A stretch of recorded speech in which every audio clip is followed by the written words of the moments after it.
I'm a seventh son faith healer. I've practiced that since I was a child. Traditionally, it was the fact that I was the seventh consecutive boy. People would have looked at the fact of whether I had the gift of healing or not. An earthworm was taken and placed in your hand, and if that worm died, you were blessed with a gift of healing. That was the sign of the faith healer. So when I was a small child, that was done. And I suppose on a day-to-day basis, it means nothing in Leitrim to the point that I've grown up and everyone expects me as I am. But I suppose on the greater scheme of things, it is the fact that if somebody isn't feeling that they have exhausted the normal procedure of treating something, they then maybe look for someone like me to help them with their condition. And I suppose I take it on a very natural basis, the same as anyone in my locality wouldn't prioritise what I do. But the most important thing is that it's about availability, to be available if someone wants to seek a healer out, that you're actually available and practising. As a seventh son, Aidan Wrynne has found his own peace with the expectations and traditions thrust upon him at such a tender age by those in search of his healing hands. It predates Christianity, the whole basis of the seventh son. So in that sense, I would feel it's spiritual. A lot of the people would, the denominations that I work with now are multicultural, and wherever they feel that they source my gift from, or where they feel their trusts lie, is important, rather than just to make it my own actual healing gift. I always say a small prayer to myself, just in thanksgiving of what the gift is about, because I wouldn't be fanatical about what I do, but I have a great trust and understanding about it. When Aidan was young, his mother always left the front door open so that people could come to be healed by the boy. Well, that door has never closed, and people still travel from far and wide to meet the healer at home. What we're doing here is the laying on of hands. It's the transmission of healing energy into the system. So the nature of a contact healer is the laying on of hands and the touching of the inflicted area. So what you do is you transfer healing energy into the subject to help to enhance their own immune system. What kind of ailments do people come to you with?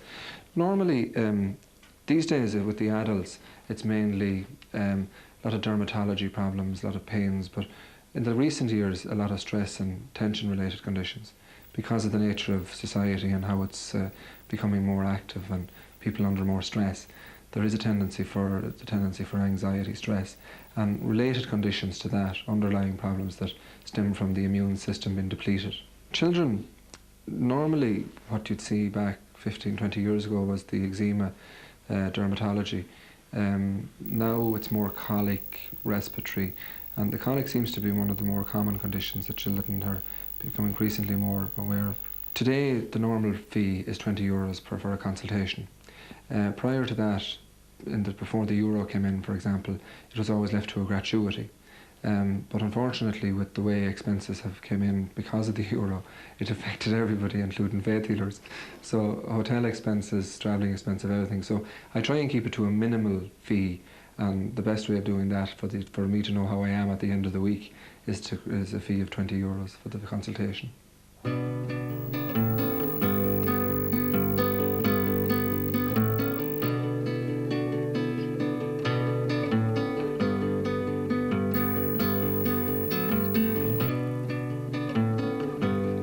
To the doctor at home. The cream he gave didn't work, so we came here for a holiday and decided to ask Aidan. You do feel all the heat coming from his hands, and that when he puts them on that, I had to receive from my chest, and he does it, and the heat coming off his hands, you think he came off a radiator, that that's very hot, and everything he said that came through. I've had my illness about 18 months now. It would be joint pain in my large joints. I've been to the hospital and the doctor and alternative therapies. Yes, some helped for a while, but then it would come back again.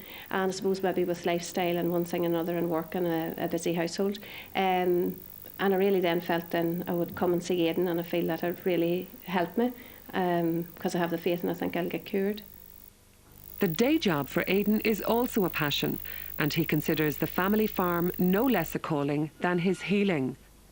It's a 40-acre organic farm. I love the fact that it's part of your roots. It's traditionally, everyone in our locality here in Leitrim is small farms, a lot of them, from 35 to 60-acre farms. On the greater scheme of things throughout the country, these are the farms that are under most stress and most non-productivity.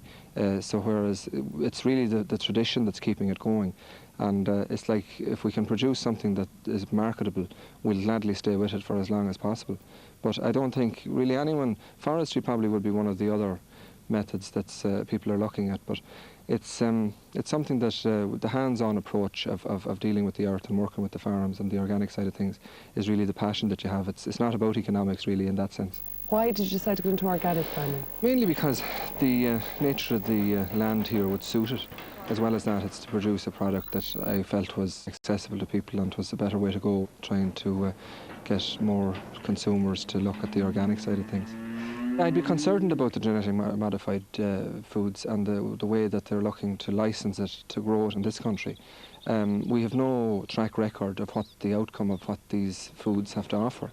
And then as well as that, if you get a situation that you're using genetically modified seed and you're in a situation that these seeds and spores blow over into other fields, you're contaminating the good nature of what we've been striving to create in Ireland for the last generations. With family sizes much smaller these days, Aidan is sanguine about what he considers a dying trade. And as years go by and the complaints that he's asked to treat change, so too have attitudes to his healing work. Over the last number of years, people have become cynical based on the fact that I've watched the change in mannerisms and ideas that people have about healers.